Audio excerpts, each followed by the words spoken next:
So I'll start actually from the end, which is, Okay. I know only yesterday you found out this was a cover shoot for GQ Portugal. What went through your mind when you realized you were going to be a cover star? I don't, honestly, I couldn't believe it. And throughout the evening, people were saying like the word cover, and I was like, they must be wrong. Like they must be getting confused. And then all of a sudden, someone said, "Oh yeah, we should. That could be the cover." And I was like, "Wait, what?" And it was just incredible. I'm so excited for it to come out. I can't believe it. Honestly, I still can't believe it. You've done covers before, but this Yes. is your first GQ cover. GQ cover, Wow. first GQ cover, biggest cover by a million miles. So I'm so grateful for you guys for putting me on it. Well, actually, you're very, very proud to be your first. I'm so excited. So super, super excited about that. And actually, yesterday, part of the shoot was done amidst the GQ Night of the Year. Yes. And I wanted to ask you, how was it working like amidst the crowd? Is it nerve-wracking or fun or? No, it's not nerve-wracking. It was fun because you get to mingle with other people while shooting. I got to get in some of my friends in the shoot, so we'll see if they make the cut. But no, it was super fun. It was so different to shoot during the nighttime and to shoot during a party is like crazy to me. I know you were mentioning there was some of your friends there. Who did you meet last night that you weren't expecting to see there? Oh, I don't know. Loads of people. Mason and Marcelo, I think you've met before. Yeah. Yeah, those are the two guys that I knew coming into it, and I knew they were going to be there, so that was nice. Yeah, and you made new friends, for sure. Obviously. Going back to the beginning now, how did modeling come about in your life? I've read some things about it, but I wanted to hear it from you, and also explaining or asking you if you think it would take off the way it has. Because you've grown pretty quickly. So I got into modeling. I was in drama school when I was 18 years old, and I applied to agencies online. And one of them took me on. They took me on for 2 years. In that 2 years, unfortunately, I got 0 paid jobs. Really? And then all of a sudden, I switched agencies in around 2 years ago now. And that was when everything just changed immediately. My now mother agent, Patrick, he sent me straight to Tokyo to develop. And then I came back. Tokyo was where I started making videos online. And then I came back from Tokyo and I did my first season in Milan and Paris and had an amazing season. And that was where it started. Okay. The ball started rolling. And so after those 2 years of not getting any paid work, I was like, this just isn't cut out for me. This is not the career path for me. Were you ready to give up? Oh, yeah. Oh my God, yeah. Like finding Patrick was just a complete coincidence. Complete coincidence. I made friends with a guy who was Patrick's agent. Mm-hmm. No, whose agent was Patrick. And then he was like, "Oh, you should come to this party." And it was his agency's party. So I went along and he was like, what's your name? I was like, "Calum, please sign me." But what do you think was the shift? Like between one agency and the other, they just knew where you would fit something. He knew. I don't know. I don't want to speak. Of course, don't want to speak badly on another agency. But Patrick, he came into it with the full enthusiasm, and he put. So when we were first meeting, on the first meeting I had with him, he was like, "Okay, go to this casting tomorrow. Let's see how you do." And he didn't sign me straight away. He was like, "Let's see how you do at the casting." Because before that, I'd had 0 paid jobs in 2 years. So he was like, "You have no experience." I have no experience. Yeah. So I went to the casting, booked the job, and so he was like, "Okay, I'll sign you." And then I signed with him. 2 weeks later, I did my first runway in London Fashion Week, and then I went straight to Tokyo. Okay, why Tokyo? Just to develop, and it was the best 2 months of my life. Yeah, because I didn't know to develop it's a very good market. You just work a lot. Okay. And it really gets you familiar with sets and photographers. And I came back and I made my debut for Gucci 2 weeks later. So it was crazy. Yeah, it was. It was so quick, yeah. and it was something I was never expecting.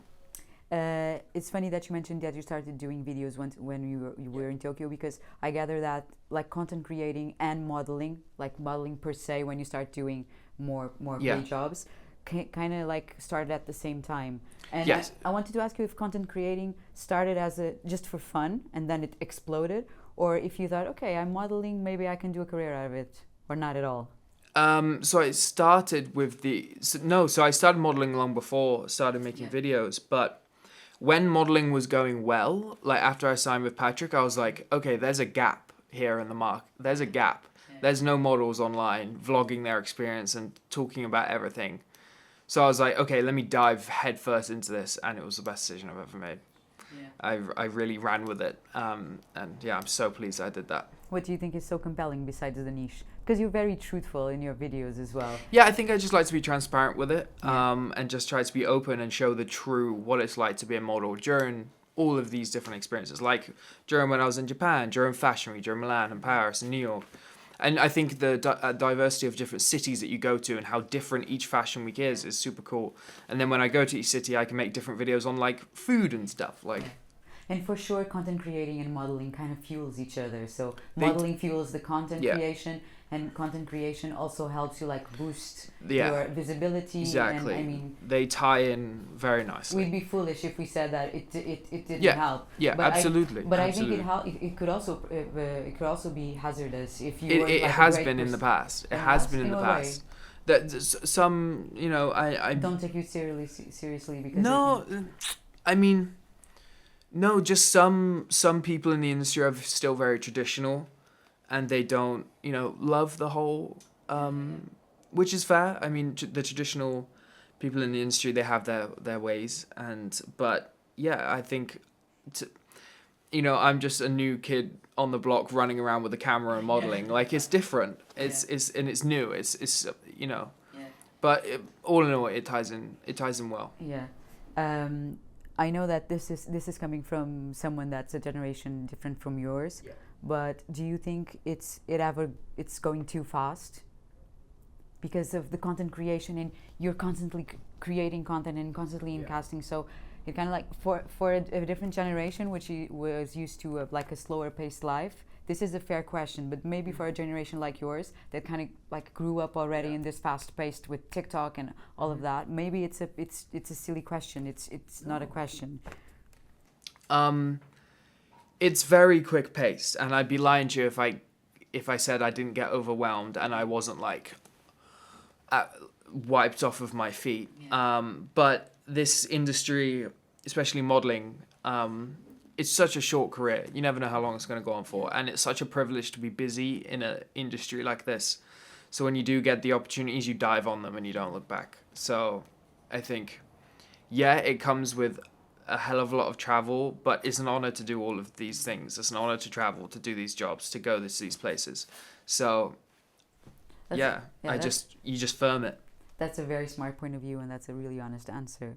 And that's why I'm also asking you, since modeling, as you say, can be short term, and you wanted to be an actor when you started. Is it still a goal? Oh my God, yes. So I started in drama school. Mm-hmm. Was always that theatre kid in schools growing up. But yeah, went to drama school, moved to London for it, and that was where I applied to modeling agencies. But I actually just signed with an acting agency 2 months ago in London. And so now I'm just self-taping, and hopefully something will come. Oh, right. So it might happen even sooner than... It will happen. It will happen. We're manifesting it. We're manifesting it for sure. We have no doubts that you'll manage to get a part in the movie. And when you do, let me ask you, what would you like to do? What kind of part would you like to do? At this point, I'm pretty sure you're going to answer like almost anything. You know, it can be a drama, it can be a comedy. But in your heart, what would you like to take your acting career? So I always grew up loving theatre. Mm-hmm. So to be on like a West End or a Broadway show would be incredible. That's amazing. Yeah, but I in terms of like screen acting, I reckon I'd kill a rom-com movie. You would. For sure, I can see that. But then also, you know, to get like a good serious film, maybe as like an unexpected villain. Yeah. I can see both of them for you. I think that you should have the opportunity to do both, to show your versatility. Yeah, I would love to. Like the versatility you show in your videos when you say, this is me off the runway and this is me on the runway. This is me on a rom-com. This is me being a villain. Exactly. I mean, I see them both. I think, not to sound arrogant, I think I would be a versatile actor, and I think I could do different roles. But let's see. I don't think that's like being cocky. Yeah. I think that's being just factual. Okay. I can see that for you. Wonderful. Manifesting as well. Manifesting on our side. When you walked your first runway, or when you walk any runway, do you feel like time goes super fast or super slow? What do you think of? So fast. And Really? you think... I don't know if I want to out this, because after every season, I make a video of what I like to think about on the runway. Yeah, I've seen those videos. But they're Truthfully, very specific. They're very specific. And they're actually... I'm sorry to the viewers. They're actually the most inaccurate things on the face of the earth. When you walk on that runway, you are blank. You don't think of a single thing. There's nothing that goes through your head, unless it's a long runway.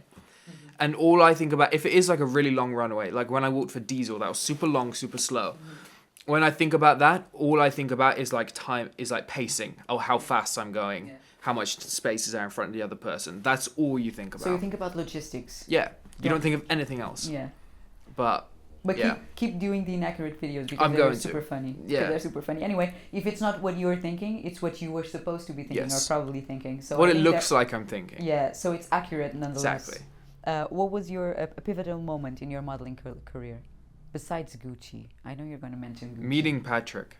Oh yeah, for sure. Meeting Patrick and switching agencies. Yeah, for sure. But I know I've mentioned Gucci before. That first season for me, it wasn't just Gucci. In the same season, I walked other brands like Xenia and stuff like that. So it was just an amazing season in general. But meeting Patrick was... And it was one of them situations... I don't know if you ever believe in this stuff, but... Do you ever think, like... I believe in a person's life, there are, like, 2 or 3 moments that truly change a person. And I remember after I met Patrick... At that party, and he was like, okay, let's have a meeting. And I was actually doubting whether to leave my other agency, because I was like, okay, loyalty, da-da-da-da. So I was actually like, should I do it?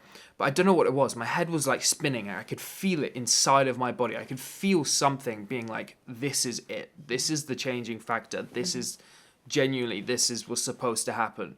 I don't know. I just believe that the universe puts that on to people like maybe 2 or 3 times in a lifetime. And so I felt that, and I ran with it. And I knew I was right. I knew I was right. I could feel it in the moment, and the universe does some stuff. Very serendipity. Mm-hmm. What is the fashion show that you still want to do or campaign? Like Prada. No hesitation there. Actually, let me think on this. Okay. Bottega. Okay, nice. Bottega or Prada would be incredible, but what I would love is a fragrance or eyewear campaign, because those are all over the airports, and I think it would be so cool to go to an airport and see your yourself. face. I like that. I like that goal. Yeah. There's nothing more fun and also killing as a model as walking through TSA in an airport and seeing all the more successful models than you all across what's it called? Outdoors and all across the airport is fun. Yeah. But I would love to be one of those.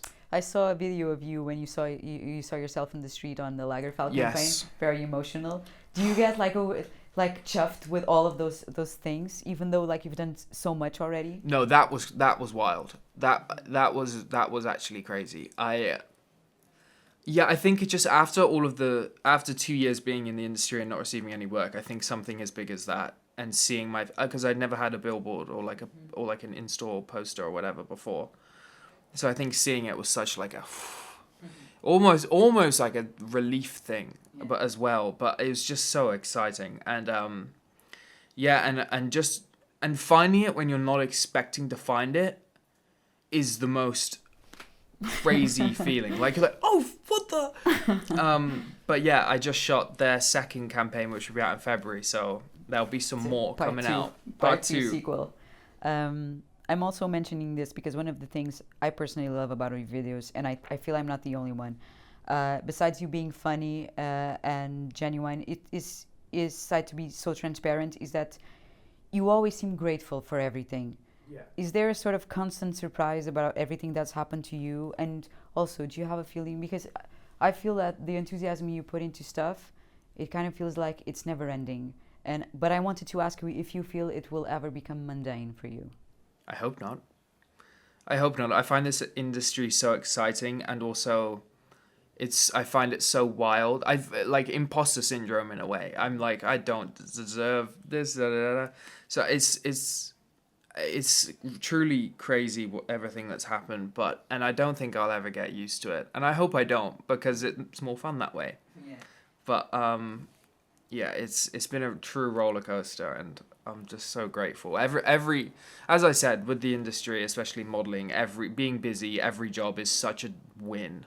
Because the modeling industry is a rat race. It's so competitive, especially women's. Yeah. So if you're a woman in the modeling industry and you're doing well, fair play. But yeah, it's such a rat race of an industry. You take every win as it comes. Yeah, but actually, I didn't have that question here, but you prompted the question from me. You're so known, and you and Kit's one of your best friends. Kit's my best friend. You do a lot of shows and campaigns, and I think that with this age of TikTok and Instagram and social media, men's fashion and men's runway has had a boost, and you're one of the faces for it. Do you feel that way? Yeah. I mean, of course, don't know. Yeah, there's big models. There's like Francisco Lashovsky and Sean O'Pry, of course. Yeah. But I think that more and more you kids, a lot of models from your generation are kind of like democratizing, kind of like the access, the are being an inspiration to newer generations. Do you ever think about that? I don't think about that, but I guess you're right. I mean, I can see the amount of views some of the videos of me on the runway get, and I guess there are a lot more eyes on runway modeling since those videos. I guess you're right, but I know I've really never thought about that. So I guess that's good. Yeah, for sure. No, for sure. And it just got me thinking about that, because truly, where I'm interviewing you like a fashion model, a fashion male model, and it's quite rare for a male model to have this kind of widespread audience, you know, and I think that for sure, if you're the first or you're continuing, you're like doing a change, and congrats on that. Yeah, that's amazing. No, I always wanted to just honestly be transparent with the industry and show people what it's actually like, because it's quite a what's the word I'm looking for, private industry. Not many people on the outside who aren't involved in it don't really know what goes on or understand what goes on. So I was like, people will be interested in this. Even more than private, I think there's a misconception about it. Exactly. So whatever it's public about it, or whatever it's perceived of, actually from backstage, it's not really like that. Exactly. It's been glamorized. Exactly. Yeah. Yes. And it's a job, it's a business, and people forget that you have to work hard for it. Do you have any haters? I'm sure. I'm sure I'd have a lot. You don't. I'm very lucky, and most of the people who comment and support me are very lovely. But yeah, I've definitely had some horrible comments here and there, but can't worry about those. It's the internet. The internet's a jungle, and you take that risk by getting yourself involved in it. Yeah. So try not to read them.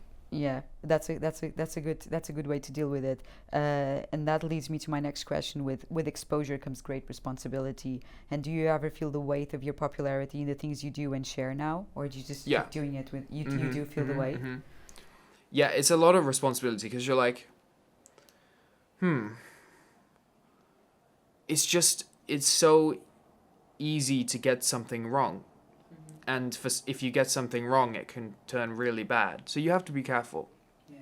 I think most of my content is pretty chill, and but it's a lot of responsibility. And honestly, it gives me a lot of fear and anxiety. Like going into this industry and gaining the audience that I have. You see just a number on a screen. Those are people. Massive, every single one of those people is a person at home on their phone. Yeah. And when you think of it like that, you're like, oh, that's a big, it's influential, and it's for me, I find it quite scary. Yeah. I'm grateful, scared. Yeah, but just keep doing what you do, be true to yourself, and everything will be nice. I mean, there's a reason why there are so many people at home looking at their screen, seeing your videos, so you must be doing something right. Just gotta continue being careful and myself. So. Yeah, And I'm sure that even if you have like one or two haters, they're like a drop in the ocean of people that follow you and like your content. If you had to choose between modeling and content creation, yeah, I'm sure you've thought about that. Which would you choose? Do you want me to be really, really honest? Please do, blunt. Social media for the money, modeling for the excitement. Okay. That's my answer. Yeah, that's a good answer, actually. I will Truthful. always choose both. Yeah. Yes, that's the truthful answer. But yes, Yeah. modeling is so exciting, though. Yeah. Like Runway, you know, shooting this bloody cover, which I found out about yesterday. The like moments like that, are the moments that you're in the industry for, the moments you live for. Like them coming to me and saying there's a cover and me starting to freak out is, for me, a truly incredible and very memorizing moment for me. Yeah. So good. I can't believe it. And isn't that how we're supposed to live our life? The balance between money and excitement, like Exactly. paying the bills, Yes, and also having fun. So absolutely. I think it's a good choice. Good balance. If you weren't in any of these industries, like modeling, content creation, acting, do you have any like side job that you would be doing?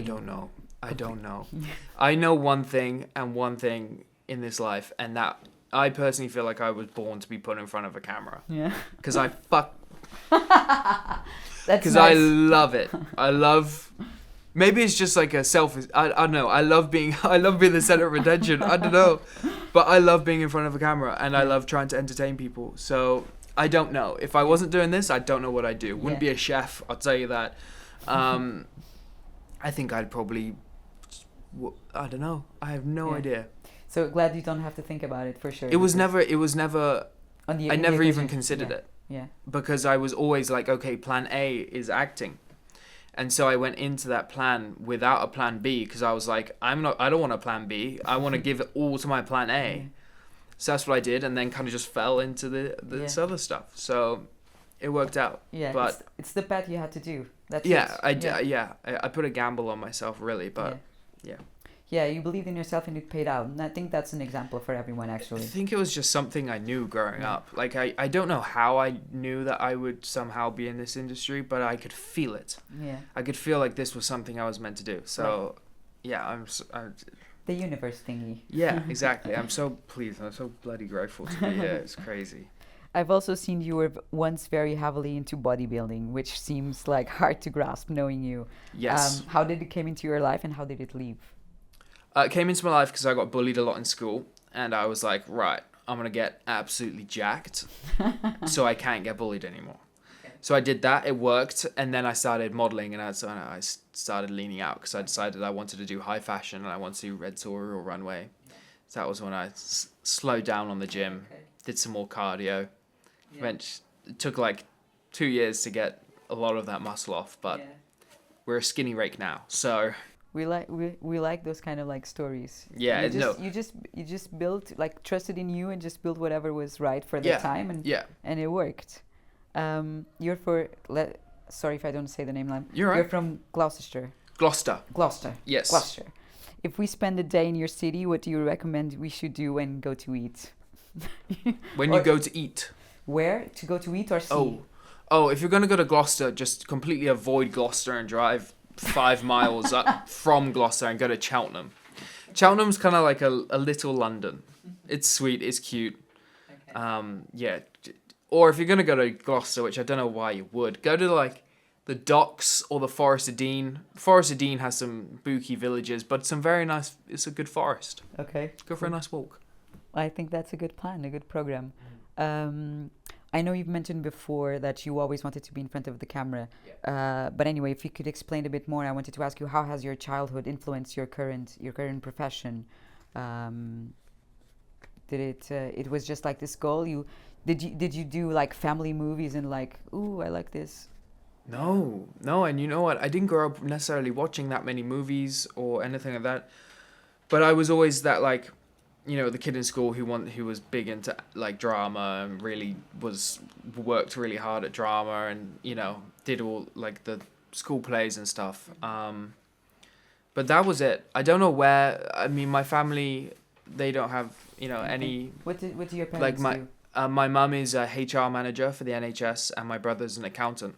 Okay. So all very different, and I really don't know where the idea or where it came to me from, but yeah, you mentioned you were bullied. I don't know if it was during your childhood, but sometimes when you want to stand out, or when you're trying to make friends, I think that you probably work on your personality more. Yeah. So maybe you were always funny, or something to please the others. No, I don't think it was. I think I was very skinny, and I had ginger hair. Oh no, I'm not speaking about that. Okay. Like as a defense mechanism. Oh, as a defense mechanism. I see. Maybe you're right. I don't know, but okay. I mean, personality development. This is truly an interview, not a therapy session. So exactly. Let's move on. Wanted to ask you. I've seen you try a lot of local delicacies around the world, and I wanted to know if I wanted to ask you, what's the weirdest thing you've tried, the one you like the most, and the one you like the least? Oh my god, weirdest thing I've tried. Some type of weirdest thing. One of those Kit Kats from Japan, strange. Oh yeah, that's true. Okay, yeah, the weirdest thing would have been like a red bean Kit Kat from Japan. The best thing was a matcha Kit Kat from Japan. And the worst thing, I don't know about the worst thing. I've enjoyed it all. I'm such a foodie. I like it all. I've seen you dislike a ranch dressing once. No, I like ranch dressing now. You like all of them? I like ranch dressing, yeah. Yeah, it's good. And what about in Lisbon? Have you tried anything here? No, nothing. You have to come back then. I have to come back. Yeah. I have to come back when I have more time. For sure. And that time you do like the whole delicacy thing? You see the sides and everything? Yeah, you have that famous custard tart thing, right? Yeah, that's pastel de nata. That's the one. That's the next time you have to try. Pastel de nata is in the books. Yeah, they look great. Yeah, they taste great. You can never have just one. Oh, really? Yeah. Dangerous. Buy two. Okay, yeah. Good to know. Almost in the end. Stretch your stuff has become sort of a trademark. How did that came up, and when will you start some merchandising with that phrase? Where did it come? It came from somewhere. I don't know where it. I feel like I remember seeing something. Yeah, I think stretch your stuff is sort of a phrase you say, but it wasn't very common. You kind of made it popular. I feel like I remember a time where I heard something similar, and I was like, I'm gonna use that. But no, I can't remember. Maybe it was my thing. I don't know, but. Yeah, it's just something fun to add into a video, and it works well with Runway, so yeah. That's perfect. Thank you so much, Calum, for being here. It was lovely meeting you, and you have to come back to see the cover, to pick up your magazine, and to know the city and try the delicacies. I know, I have to. Where can I buy a cover? In New York, can I buy one, do you think? Yeah, we ship worldwide, but for sure we will send you copies, of course. Oh, thanks. Cheers, guys. You buy for the friends, and we give yes. them to you. Yeah. Oh no, my mum's already. I rang her last night, and she was like, "I'm going to buy so many copies for you and your brother." So we're excited at the Harper family. I rang my mum last night, like freaking out at like 2 a.m. She was like, "What are you doing? It's so late."